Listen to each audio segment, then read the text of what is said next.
नमस्ते। आप सभी विद्यार्थियों का हिंदी की इस क्लास में स्वागत है। आज के हमारे टॉपिक का नाम है नई कहानी में चित्रित जीवन और समाज। देश में आज़ादी के बाद लेखन कितना बदला, कहाँ तक बदला और आदिकाल, भक्तिकाल, रीतिकाल के बाद आधुनिक काल में गद्य की जो स्थिति रही उसमें नई कहानी की दृष्टि से हम आज चर्चा करेंगे। तो जहाँ तक मुझे लगता है स्वतंत्रता प्राप्ति के पश्चात हमारे देश में नई परिस्थिति और परिवेश निर्मित हो रहा था। ये एक सामान्य बात है, मुझे क्या सबको ही लगता होगा। इस नएपन में क्या और कितना नया था, इस प्रश्न पर विवाद हो सकता है, किंतु नएपन पर विवाद नहीं है। स्वतंत्रता प्राप्ति के पश्चात जो एक बहुत बड़ा अंतर आया है वह यह है कि स्वतंत्रता प्राप्ति के पहले हमारे समाज की आकांक्षाएं सीमित थी और राष्ट्रीय स्वाधीनता के उद्देश्य पर पूरा ध्यान केंद्रित होने के कारण अन्य अनेक समस्याएं दब गई थी। विदेशी साम्राज्यवाद ने वहां जन साधारण के विकास पथ को रुद्ध किया था। वहां उसने भारतीय पूंजीवाद का भी अपने स्वाभाविक रूप में विकास नहीं होने दिया था। फलतः हम पाते हैं कि स्वाधीनता के मोर्चे पर पूंजीवादी शक्तियों ने भी देश की जनवादी शक्तियों का साथ दिया। सरकार के प्रति असंतोष की भावना ने दोनों को एक सूत्र में बांध दिया था। आकांक्षाएं भिन्न थी पर शत्रु एक था। राष्ट्रीयता की भावना इतनी तीव्र और व्यापक थी कि ये दोनों परस्पर विरोधी शक्तियां भी अपने मूल द्वंद्व को भुलाकर एक दूसरे का साथ दे सकी। ये हरिशंकर परसाई ने नई कहानी शीर्षक निबंध में लिखा था। ऐसे ही स्वतंत्रता प्राप्ति से पूर्व की स्थिति और वास्तविकता जो देश की दो परस्पर विरोधी शक्तियों पूंजीवादी और जनवादी को एक सूत्र में बांधे हुए थी, लेकिन स्वतंत्रता मिलते ही यह सूत्र कमजोर होकर टूटने लगा। अब दोनों शक्तियां आमने सामने खड़ी होने लगी। चूंकि सत्ता पर पूंजीवादी शक्तियों का कब्जा था, इसलिए उनसे जनवादी शक्तियों का संघर्ष होना अवश्यंभावी था। इसका कारण था उन जीवन मूल्यों, संकल्पों और आकांक्षाओं की ओर से धीरे धीरे शासक वर्ग का ध्यान हटते चले जाना, जो स्वाधीनता संघर्ष के दौरान दोनों तरह की शक्तियों ने मिलकर निर्मित एवं निर्धारित किए थे। इस नई परिस्थिति ने असंतोष और विरोध को जन्म दिया। स्वतंत्रता संग्राम के सेनानियों ने जो स्वप्न देखा था वह अभी पूरा होने को है, क्योंकि जहां एक और सब टूट ही टूट रहा है, वहां व्यापक दृष्टि से जीवन के आंतरिक गठन की दृष्टि से नवनिर्माण की कोई आशा दिखाई नहीं देती। एक दूसरे को दोषी ठहराते हुए हम एक से ही स्थिति भोग रहे हैं। ऐसा प्रतीत होता है कि जैसे हम अपने पुराने इतिहास को झुठला रहे हों, जीवन बेमानी हो गया हो और जिसका कोई समाधान दृष्टिगोचर नहीं होता हो। हम सब अपनी अपनी संकीर्ण परिस्थितियों के परिधियों में विचरण कर रहे हैं। हमारी अवसरवादिता, स्वरति, स्वार्थांधता और गैर ईमानदारी ने एक गहरी अव्यवस्था उत्पन्न कर दी थी। नए परिवेश ने जो विषमता पैदा की और आम जनता की आकांक्षाओं का जो हश्र हुआ, उससे साहित्यकारों में भी परिवर्तन हुआ। जो साहित्यकार उच्च मध्य वर्ग से आए थे, उन्होंने नए युग की पतनशील पूंजीवादी शक्तियों का सहयोग किया तथा आत्मान्वेषण, व्यक्ति स्वाधीनता, अमूर्त मानव मूल्य जैसे छद्म किंतु आकर्षक नारे लगाकर इस अंतर विरोध को स्वीकार किया। जबकि निम्न मध्य वर्ग के रचनाकारों ने इस दौर के यथार्थ को पहचान कर जनसाधारण की आकांक्षाओं को अपने साहित्य में मूर्त किया। इससे कहानी और कविता दोनों ही विधाओं में दो तरह का साहित्य लिखा गया। एक और थे यथास्थितिवादी लेखक और दूसरी ओर थे प्रगतिशील। तो इस संदर्भ में अब नव लेखन का युग और नई कहानी हमारी चर्चा का बिंदु रहेगा। स्वतंत्रता प्राप्ति के पश्चात हमारे यहाँ नव लेखन का दौर आरंभ हुआ। इस लेखन की पृष्ठभूमि में राष्ट्रीय एवं अंतर्राष्ट्रीय परिस्थितियाँ थी। इस युग में साहित्यकारों में स्पष्टतः दो वर्ग दिखाई देते हैं। एक वर्ग उन साहित्यकारों का है जो उच्च मध्य वर्गीय संस्कार एवं जीवन दृष्टि के आधार पर लेखन कर रहे थे, देशी पूंजीपति वर्ग की सत्ता के पक्षधर थे। दूसरा वर्ग उन निम्न मध्य वर्ग के लेखकों का था जो आम जनता के कष्टों का अनुभव कर रहे थे तथा मूल्यों की विघटनकारी स्थितियों से असंतुष्ट थे। नवलेखन की राष्ट्रीय पृष्ठभूमि के रूप में हम देखते हैं कि हमारे समाज में परंपरागत नैतिक मूल्यों का विघटन होने लग गया था।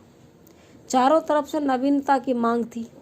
जीवन पद्धति, आदर्श, सामाजिक संबंध, सभी में युग के अनुकूल नए मूल्यों की प्रतिष्ठा की मांग थी, लेकिन उसके अनुरूप आर्थिक सामाजिक परिस्थितियों में सुधार नहीं हो रहा था।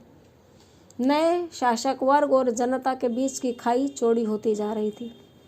भ्रष्टाचार रुकने का नाम नहीं लेता था। निकम्मापन, दायित्वहीनता, छल कपट, बेईमानी ही इस युग के मूल्य बनते जा रहे थे। दूसरी ओर अंतर्राष्ट्रीय स्तर पर दूसरा विश्व युद्ध समाप्त हुआ था। इस युद्ध ने यूरोपीय समाज में त्रास, भय, आशंका, अनिश्चितता, मूल्य विघटन, अनास्था, मूल्य, मृत्यु, वेदना, पीड़ा, कुंठा, असंतोष, निराशा को जन्म दिया था। वे परिस्थितियां भी हमारे साहित्य को प्रभावित कर रही थी। इस प्रकार राष्ट्रीय एवं अंतर्राष्ट्रीय दोनों स्तरों पर यह युग अनास्था एवं अविश्वास के युग के रूप में दिखाई पड़ता है। लेकिन जो लेखक, विचारक, वैज्ञानिक जीवन दृष्टि के आधार पर समाज की गति एवं दिशा देख रहे थे, वे इस युग की अनास्था और असंतोष को पूंजीवादी शक्तियों की पतनशीलता के रूप में देख रहे थे। उनकी दृष्टि में यह एक वर्ग विशेष के पतन का दौर था, न कि पूरे समाज के पतन का। अतः इस दौर में दोनों तरफ के कवि और कहानीकार मिलते हैं। एक वे जिन्होंने कुंठा, निराशा, पस्त हिम्मती, त्रास, भय को ही जीवन का आवश्यक अंग मान लिया और इसी आधार पर वे सामाजिक संबंधों की पहचान न कर व्यक्ति मन की असामान्यताओं को दिखाना ही अपना उद्देश्य मानते रहे। जबकि दूसरे वर्ग के कहानीकारों ने इस विघटन एवं पतन के युग को जीवन की वास्तविकता के रूप में स्वीकार नहीं किया। वे इसे पतनशील दौर की अस्थायी स्थिति मानते हैं और वे इन बातों का संबंध सामाजिक और ऐतिहासिक कारणों से स्थापित करते हैं। यही कारण है कि ऐसे कहानीकार संघर्ष, विद्रोह और आस्था को प्रमुखता देते हैं। इनमें त्रास, भय और निराशा के स्थान पर जोश और आक्रोश है। इनमें भी जिन कहानीकारों ने अपने युग के यथार्थ को जीवन से वास्तविक एवं निकट संपर्क के आधार पर समझा है, उनमें कलात्मक सहजता अधिक है।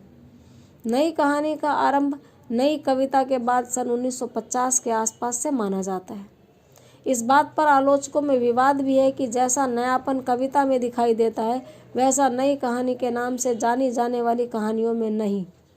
अतः नई कहानी का नाम ही कई लोगों को तो गलत लगता है। इस संदर्भ में डॉक्टर शिव प्रसाद सिंह की टिप्पणी महत्वपूर्ण होगी। उन्होंने अपने एक लेख नई कहानी संरचना का प्रश्न में लिखा है कि नई कहानी नाम हिंदी की आधुनिक कहानी के लिए कुछ वर्षों से दिया जाने लगा है, पर अपने अत्यल्प जीवन काल में ही यह नाम एक बहुत बड़े विवाद को खड़ा कर चुका है। बित्ते भर के बित्तन मियाँ और 3 बित्ते की दाढ़ी। अभी तक तो पुराने ढंग के आलोचक और पुराने खेमे के साहित्यकार ही इस नई विशेषण को देखकर चौंकते रहे हैं। अब कुछ नए कवि और नए कथाकार भी इसका विरोध करने लगे हैं। पहले मत वाले विरोधियों का यह कहना है कि नई कहानी नाम ही गलत है, क्योंकि आज की कहानी ने कुछ भी ऐसा नहीं दिया है, वस्तु और शिल्प के क्षेत्र में कुछ भी ऐसा नया नहीं जोड़ा है जिसके कारण उसे नई कहानी कहा जाए। कहानी अपनी उसी पुरानी ढर्रे पर चल रही है जिस पर सुदर्शन, प्रेमचंद, जैनेन्द्र जोशी के ज़माने में चला करती थी। दूसरे मत को मानने वाले कहीं ज़्यादा आतंकवादी और आक्रामक हैं। इन मतवादियों का कहना है कि नई कहानी नामक चीज़ नई कविता के समानांतर कदापि नहीं है, क्योंकि उनमें उन तमाम वस्तु और शिल्प संबंधी नवीनताओं का भाव है जिसे हासिल करके नई कविता, नई कहानी, नई कहलाने की अधिकारी हुई थी। लेकिन अब यह विवाद ऐतिहासिक बन चुका है और हिंदी साहित्य के इतिहास में नई कहानी को वैसी ही मान्यता एवं स्वीकृति प्राप्त है जैसी कि नई कविता को। और बहुत से कहानीकारों ने, मनु भंडारी, उषा प्रेमवदा इत्यादि ने नई कहानी को वास्तव में नई कहानी का नाम दिया है। दरअसल 1950 से पूर्व कहानी में ठहराव सा आ गया था। जैसी गतिशीलता कविता के क्षेत्र में थी, वैसी कहानी के क्षेत्र में नहीं थी। लेकिन स्वाधीनता प्राप्ति के उपरांत कहानीकारों में भी नया जोश एवं उत्साह पैदा हुआ, जो यद्यपि धीरे धीरे ठंडा पड़ता गया, किंतु उस उत्साह में एक नई संस्कृति के निर्माण की लहर सी दौड़ गई। इस संबंध में डॉक्टर शिव प्रसाद सिंह लिखते हैं कि 1950 के आसपास कहानी के क्षेत्र में भी कुछ गति आई। कारण जो भी रहा हो, इस समय से कहानी के क्षेत्र में एक अजीब किस्म की सरगर्मी दिखाई पड़ने लगी। इस सरगर्मी का प्रमुख कारण आंचलिक अथवा ग्राम कथाओं का सहसा बड़े पैमाने पर उपस्थित होना था। ग्राम कथाएं प्रेमचंद के युग में भी लिखी गई और प्रेमचंद की बेहतरीन कहानियां इसी प्रवृत्ति की पोषक नजर आई। प्रेमचंद गांव के जीवन के दृष्टा थे, इसमें शक नहीं, पर वे अपने आदर्शवादी एवं सुधारवादी नीति के कारण गांव को बहुत गहराई से विभिन्न आयामों की संवेदना के साथ न देख सके। उनकी कहानियों के ग्राम उपन्यासों में भी साफ ढंग से न आ सके, क्योंकि उन पर शहर की लंबी छायाएं हमेशा औसत से अधिक गाढ़ी होकर पड़ती रही। 1950 की ग्राम कथा में गांव के अछूते जीवन का बड़ा आत्मीयतापूर्ण चित्रण दिखाई पड़ता है। कारण यह था कि कथाकार ठेठ गांव से सीधे रूप से संबंध थे। प्रेमचंद से भिन्नता लाने के लिए इन कहानीकारों ने स्थानीय रंग या लोकल कलर का प्रयोग किया। एक कथन शिवप्रसाद सिंह का है। दूसरी ओर वे कथाकार थे जिन्हें शहरी जीवन का अनुभव था। इन कथाकारों ने भी मध्यवर्गीय जीवन को गहराई के साथ चित्रित किया। नई कहानी के इस पक्ष को उद्घाटित करते हुए डॉक्टर शिवप्रसाद सिंह ने लिखा है कि अपनी सामाजिक और मानसिक परिस्थितियों के कारण जनधारा से कटे हुए व्यक्तियों के संघर्ष को जिस कौशल और मार्मिकता के साथ उभारा गया, वह सन 50 के पहले की शहरी कहानियों में प्रायः नहीं मिलता है। 1 दर्जन ऐसे चरित्र इन कहानियों में आए जो अपने निराशापूर्वक दर्दनाक जिंदगी से समझौता न करके बेहतर जीवन के लिए संघर्ष करते रहे। अब हम बात करते हैं नई कहानी का स्वरूप और संवेदना। सन 1950 के बाद के काल को हिंदी कहानी का उत्थान काल माना जाता है। इस काल में हिंदी में कहानी सृजन की नई संभावनाओं का उदय हुआ। इस संबंध में डॉक्टर नामवर सिंह की मान्यता है कि आज़ादी के साथ भारत में वह शिक्षित मध्य वर्ग स्थापित, विकसित और संवर्धित हुआ जो साहित्य के इतिहास में कहानी का जन्मदाता है। शुरू के 3-4 वर्षों की संक्रमणकालीन अराजकता की स्थिति वैसे ही समाप्त हुई और संविधान निर्माण के द्वारा देश में जनतंत्र कायम हो गया। साहित्य सृष्टि के लिए एक नया वातावरण मिला। डॉक्टर सिंह ने नई कहानी के लिए नया वातावरण निर्मित करने में सरस्वती प्रेस की कहानी पत्रिका की भूमिका को उल्लेखनीय माना है। उन्होंने आज़ादी से पूर्व के कहानीकारों जैनेन्द्र अज्ञे, यशपाल इत्यादि से आज़ादी प्राप्ति के बाद के नए कहानीकारों का संदर्भगत अंतर बताते हुए लिखा है कि ये लेखक नए संदर्भ से ठीक नहीं जोड़ पाए, और यह तथ्य है कि स्वाधीनता के बाद हमारा साहित्य सर्वथा एक नए संदर्भ में आ पड़ा। इस संदर्भ से जुड़े बिना लेखन तो संभव है, लेकिन साहित्य सृजन नहीं। इससे स्पष्ट है कि इस अवधि में कहानी का स्वरूप बदलने लगा था और पुराने एवं नए के बीच संघर्ष की शुरुआत हो चुकी थी। प्रसिद्ध यथार्थवादी आलोचक डॉक्टर नामवर सिंह ने नई कहानी के संदर्भ में कहानी के 9 वर्षांक 1956 का विशेष उल्लेख करते हुए बताया है कि भैरव प्रसाद गुप्त द्वारा संपादित इस अंक में नए कहानीकारों का बोलबाला था। इसका सर्वत्र स्वागत हुआ। इसी अंक में पहली बार स्पष्टतः प्रश्न के रूप में नई कहानी की बात उठाई गई। उन्होंने उसे हिंदी कहानी के नव जागरण का दस्तावेज कहा है। इस अंक में प्रकाशित प्रसिद्ध कहानियों के नाम हैं जो हिंदी की कहानी को नया मोड़ देते हैं। गदल, रसप्रिया, गुलकी बन्नो, मवाली, हंसा जाई अकेला, डिप्टी कलेक्टरी, चीफ की दावत, बादलों के घेरे, सेब, एक कमज़ोर लड़की की कहानी। नई कहानी में जो नयापन दिखाई दिया उसका कारण उसके भीतर जीते जागते चरित्रों का होना है, जो कहानी में रचनात्मक खोज की शुरुआत है। सहजता को नई कहानी में व्यापक स्वीकृति मिली। यही कारण है कि राजेंद्र यादव की खेल खिलौने जैसी कारीगरी और शिल्प प्रधान कहानी की तुलना में शिव प्रसाद सिंह की दादी माँ को ज़्यादा स्वीकृति मिली। इन कहानीकारों के पास नई सजग दृष्टि थी और इनकी आंचलिकता एक नए युग का सूत्रपात कर रही थी। नई कहानी का स्वरूप निर्माण नए कहानीकारों की सजग दृष्टि ने तो किया ही, इसके साथ इनके निजी अनुभवों ने भी नई कहानी को प्रामाणिकता प्रदान की। इन कहानियों का आकर्षण था अनुभूति की प्रामाणिकता और अनुभूति की सच्चाई। इसके पीछे हमारे समाज को मिली वह राजनैतिक आज़ादी थी जिससे नई पीढ़ी ने स्वयं को स्वतंत्र महसूस किया। अनुभूति की प्रामाणिकता, सच्चाई और निजी अनुभव की जो बातें इस युग में उठी, उसके पीछे यह पृष्ठभूमि थी कि नए परिवेश में कहानीकार को यह लगने लगा कि वह स्वयं अनुभव कर सकता है, सोचकर अपना निर्णय स्वयं ले सकता है, अर्थात उसे स्वाधीनता का नया बोध रचना के स्तर पर भी हुआ। डॉक्टर नामवर सिंह के शब्दों में, और उसने देखा कि आज़ादी के साथ अंधेरे में एक जीता जागता भारत निकला है, और यह भारत बड़ा है, घना है, ठोस है, और उसकी इच्छा हुई कि हर चीज़ को अपने हाथों से छूकर देखे कि वह क्या है। डॉक्टर सिंह ने इस काल की कहानियों का मुख्य स्वर पीड़ा भरी प्रतीक्षा माना है। इसका उदाहरण अमरकांत की कहानी डिप्टी कलेक्टरी और निर्मल वर्मा की परिंदे। इन कहानियों में जीवन का गहरा पीड़ा बोध है। अब जीवन की जटिलता इतनी बढ़ रही थी कि उसके अच्छे और बुरे के बारे में दो टूक निर्णय कर पाना बहुत मुश्किल था।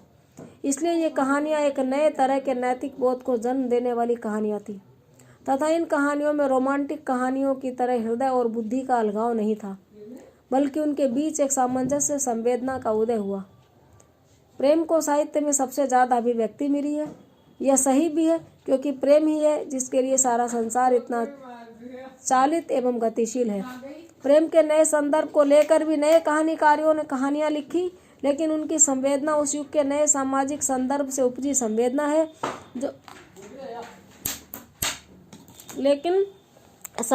जो पुराने कहानीकारों से भिन्न है। इस संदर्भ में भी नया कहानीकार संबंधों की सच्चाई को उद्घाटित करने का प्रयास करता है। इसका प्रमाण रघुवीर सहाय की मेरे और नंगी औरत के बीच जैसी कहानी में दृष्टि और संदर्भ की नवीनता को देखा है, जिसमें लेखक किसी भी माध्यम को हटाकर मनुष्य को केवल मनुष्य के रूप में ही देखने का प्रयास करता है। नई कहानी ने अपनी सामाजिकता एवं सामाजिक चेतना को अभिव्यक्त कर उसे नए संदर्भों में संयोजित किया। इनकी सामाजिकता का निर्माण भी इनके अपने अनुभवों के आधार पर ही हुआ। इस संदर्भ में डॉक्टर नामवर सिंह ने लिखा है कि प्रगतिवादी दौर की तरह इन कहानियों में सर्वहारा के चित्र नहीं है और न वैसी प्रखर वर्ग चेतना ही है, किंतु व्यापक रूप से आज के उपेक्षितों और कल के साथ आत्मीय लगाव अवश्य है। किसी लेखक में ज़्यादा है, किसी में थोड़ा कम है। चूँकि ज़्यादातर लेखक शहरों और गांवों के निम्न मध्य वर्ग की उपज है और हर लेखक का जोर साहित्य रचना में निजी अनुभव पर है, इसलिए रचनाओं की विषय वस्तु के साथ ही दृष्टिकोण का भी निम्न मध्यवर्गीय सामाजिक स्थिति की सीमा में हो जाना अनिवार्य है। नए कहानीकारों ने भी नई कहानी के स्वरूप और संवेदना को स्पष्ट किया है। इन कहानीकारों में मोहन राकेश, राजेंद्र यादव, कमलेश्वर और शिव प्रसाद सिंह प्रमुख हैं। नए कहानीकार और कहानी विवेचकों में मोहन राकेश ने नई कहानी में सांकेतिकता का उल्लेख विस्तार से किया। उन्होंने नई कहानी में शिल्प, भाषा, यथार्थ की अभिव्यक्ति और सांकेतिकता को महत्वपूर्ण माना। राकेश के शब्दों में आज की कहानी अपने मुख्य प्रवाह में यथार्थ की मांसल भूमि पर वर्तमान रहकर ही लिखी जा सकती है। इस तरह पहले की परंपरा से उसका संबंध कटा नहीं है। सांकेतिक उपलब्धि की दृष्टि से इस पीढ़ी के लेखकों का बहुत कुछ प्रयत्न उनका अपना है। इस कहानी की जड़ें आसपास के यथार्थ की भूमि में है, इसलिए इसका एक अपना निश्चित रूप है। इस दृष्टि से वह ठेठ इस समाज और जीवन की कहानी है। हिंदी की अपनी कहानी है। नई कहानी को आमतौर पर प्रेमचंद की कहानी परंपरा का विकास माना जाता है। यह पाठक भी साधारण पाठक की कहानी है। नई कहानी में संप्रेषण की वैसी कोई समस्या पैदा नहीं हुई थी जैसी कि नई कविता के पाठक के सामने पैदा हो गई थी। नई कहानी के कहानीकार और विवेचक राजेंद्र यादव ने भी नई कहानी के स्वरूप एवं संवेदना पर अपने विचार प्रकट किए हैं। यादव ने भी नई कहानी में पुरानी कहानी से अधिक यथार्थ दृष्टि, प्रामाणिकता और अधिक ईमानदारी को नए सूत्र माना है। एक कहानी आलोचक नित्यानंद तिवारी ने नई कहानी में दृष्टि और संदर्भ की नवीनता को देखा है। उसमें आज की समस्याओं और उसमें उलझने तथा सहने की नवीनता है। उसका शिल्प भी नया है। नेमीचंद जैन पुरानी और नई कहानी के स्वरूप एवं संवेदना का अंतर इस आधार पर मानते हैं कि जहाँ पहले की कहानियों में संपूर्ण व्यक्ति अथवा संपूर्ण आदर्शों की अभिव्यक्ति होती थी, वहाँ नई कहानियों में खंडित व्यक्ति की अथवा व्यक्तित्व के अलग अलग अंशों की ओर खंडित आदर्शों की अभिव्यक्ति पर अधिक बल है। पहले की कहानी व्यक्ति को अथवा समाज को अपने आप देखती थी, आज उसे उसके परिवेश में देखने की प्रवृत्ति है, अथवा स्वयं परिवेश ही किसी केंद्रीय व्यक्तित्व के बिना भी कहानी का विषय हो सकता है। पिछली कहानी की तुलना में आज का कहानीकार अधिक जटिल यथार्थ को अभिव्यक्त करता है। नई कहानी अधिक जटिल, संश्लिष्ट और उलझी हुई है। उसमें वर्णन पर, रचे कथानक पर नहीं बल्कि विश्लेषण पर, किसी विशिष्ट भाव दशा के चित्रण पर अधिक आग्रह है। बल्कि नए कहानीकारों ने क्रमशः कथानक, चरित्र चित्रण, क्लाइमैक्स इत्यादि पुरानी रूढ़ियों को छोड़ दिया है। उनके स्थान पर वह जीवन की किसी भी अनुभूति को अथवा उसके एक बिंदु, एक विशुद्ध मन स्थिति, घटना अथवा भाव दशा अथवा विचार को लेकर कहानी लिख सकता है और लिखता है। अब हम बात करते हैं नई कहानी के संवेदनागत वैशिष्ट्य पर। नई कहानी जितनी अपने स्वरूप में विशिष्ट एवं नई दिखाई पड़ती है, उसका आधार कहानी की संवेदना है। सामाजिक बोध एवं सजगता नई कहानी की सबसे बड़ी विशेषता है। जैसे जैसे पूंजीवादी संबंधों का हमारे जीवन में प्रभाव बढ़ा है, वैसे वैसे समाज में अकेलापन, अलगाव व अजनबीपन बढ़ा है। पूंजीवादी उत्पादन संबंधों ने पारिवारिकता को बहुत सीमित एवं संकीर्ण बनाया और विघटन के एक नए आधार को सुदृढ़ किया। इस संबंध में गत परिवर्तन का एहसास नए कहानीकारों को हुआ और उनकी कहानियों में इस बदलते एवं जटिल होते यथार्थ को अभिव्यक्ति मिली। इस वास्तविकता पर राजेंद्र यादव ने टूटना जैसी कहानी लिखी तो मन्नू भंडारी ने तीसरा आदमी, कमलेश्वर ने तलाश में माँ बेटी के अजनबीपन को दिखलाया तो उषा प्रेमवदा में वापसी में, रविंद्र कालिया ने इतवार का एक दिन, कृष्णा सोबती ने बदली बरस गई में पारिवारिक अलगाव एवं अजनबीपन को इन्होंने अभिव्यक्ति दी इन कहानियों के माध्यम से। इस संदर्भ में धर्मवीर भारती की यह मेरे लिए नहीं, सुदेश सिन्हा की पानी की मीना रे, ज्ञान रंजन की शेष होते हुए तथा निर्मल वर्मा की माया दर्पण कहानियां उल्लेखनीय हैं। इन कहानियों ने यद्यपि पूरे समाज के संबंधों के विघटन की इन कहानीकारों ने यद्यपि पूरे समाज के संबंधों के विघटन की कहानियां लिखी है, किंतु सबसे अधिक लिखा गया है पति पत्नी के बीच विघटित होते संबंध पर। स्वाधीनता की भावना ने जहां राष्ट्रीय या सामाजिक स्वाधीनता को प्रोत्साहित किया, वहीं व्यक्तिगत स्वाधीनता की बात भी जोरों से उठी, जिसका परिणाम यह हुआ कि सदियों से शोषित, पीड़ित एवं दबी हुई नारी ने भी अपनी स्वतंत्रता की आवाज उठाई। स्त्री की स्वाधीनता और स्त्री पुरुष संबंधों को लेकर मोहन राकेश ने एक और जिंदगी और सुहागिनी शीर्षक कहानियां लिखी। धर्मवीर भारती ने सावित्री नंबर 2, मन्नू भंडारी ने आकाश के आईने में और उषा प्रेमवदम ने कोई नई कहानियां लिखी। पति पत्नी के बीच प्रेम संबंध को विषय बनाकर भी नए कहानीकारों ने अनेक कहानियां लिखी। पुरानी कहानियों में प्रेम का भावुकता पूर्ण चित्रण होता था, अब वह थोड़ा कम हो गया था और उसके स्थान पर प्रेम संबंधों का यथार्थ उद्घाटित करना आवश्यक माना जाने लगा था। इस कारण प्रेम संबंधों के रूप में पलते स्वार्थ और वासना को चित्रित करने में भी इस युग के कहानीकार आगे रहे। इस संदर्भ में विमल वर्मा की लवर्स, मोहन राकेश की वासना की छाया में, मन्नू भंडारी की यही सच है, राजेंद्र यादव की छोटे छोटे ताजमहल, कमलेश्वर की पीरा गुलाब, कृष्णा सोबती की डार से बिछुड़ी कहानियां उल्लेखनीय हैं। वैसे डार से बिछुड़ी को कुछ लोग लघु उपन्यास भी मानते हैं। जीवन के राजनीतिक पक्ष पर भी इन्हीं नए कहानीकारों ने कहानियां लिखी, जिनमें विभाजन की त्रासदी, राजनीतिक कुचक्रों, षड्यंत्रों आदि को प्रमुखता प्रदान की गई। इस संदर्भ में मोहन राकेश की मलबे का मालिक, अमरकांत की हत्यारे, रेणु की पंचलाइट, कमलेश्वर की जॉर्ज पंचम की नाक कहानियों का उदाहरण दिया जा सकता है।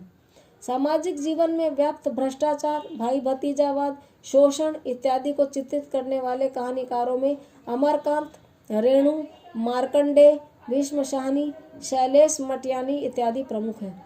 इन्होंने न केवल हमारे जीवन के कुरूप यथार्थ को चित्रित किया, बल्कि उसी के भीतर उसके सुंदर व उज्जवल पक्ष को उद्घाटित कर यथार्थ के जटिल स्वरूप का चित्रण किया। इनके बाद इतने बिंदुओं के बाद हम बात करते हैं नई कहानी में आधुनिकता पर। नई कहानी का कहानीकार नए युग और समय का कहानीकार है, अतः यह स्वाभाविक ही है कि वह आधुनिकता को संवेदना के स्तर पर चित्रित कर नए समाज के निर्माण में सहयोग करे। इस दृष्टि से भी नई कहानी को महत्वपूर्ण स्थान दिया जाना चाहिए। आधुनिक विज्ञान, औद्योगिकरण, लोकतंत्र इत्यादि ने न केवल मानव संबंधों को प्रभावित किया है, बल्कि मनुष्य के दृष्टिकोण में भी परिवर्तन किया है। इसका असर कहानीकारों पर हुआ और उन्होंने अपनी कहानियों में आधुनिकता बोध को स्थान दिया। आधुनिकता को भी विचारकों ने व्यक्ति परक एवं समष्टि परक आधुनिकता के रूपों में विभाजित करके देखा है, जो सही भी है। निर्मल वर्मा, मोहन राकेश, उषा प्रेमवदा, कृष्णा सोबती, रविंद्र कालिया इत्यादि कहानीकारों की आधुनिकता का आधार अत्यंत सीमित है और व्यक्तिवादी दृष्टिकोण पर आधारित है। इनकी कहानियाँ लवर्स जैसे निर्मल वर्मा, मिस पाल मोहन राकेश, जिंदगी और गुलाब के फूल उषा प्रेमवदा, मित्रों मरजानी कृष्णा सोबती आधुनिकता के व्यक्तिपरक आधार पर ही लिखी गई है, जबकि अमरकांत, भीष्म साहनी, मार्कंडेय, भैरव प्रसाद गुप्त, ज्ञान रंजन, शेखर जोशी, शिव प्रसाद सिंह इत्यादि ने आधुनिकता को सामाजिक रूप में प्रस्तुत किया है। सामाजिक आधुनिकता को व्यक्त करने वाली कहानियां हैं शिव प्रसाद सिंह की मुर्दा सराय, मोहन राकेश की मलबे का मालिक, भीष्म साहनी की भटकती राख, शेखर जोशी की बदबू, मार्कंडेय की दान भूषा इत्यादि। इसके बाद बात आती है नई कहानी के शिल्प की। नई कहानी के शिल्प और वैशिष्ट्य पर हम एक अलग वीडियो बनाएंगे, उस पर हम अलग से बात करेंगे। आज इतना ही, इसको आप लोग सुनिए और इस पर हम नए सिरे से दूसरे वीडियो के माध्यम से क्रमशः के रूप में विचार करेंगे।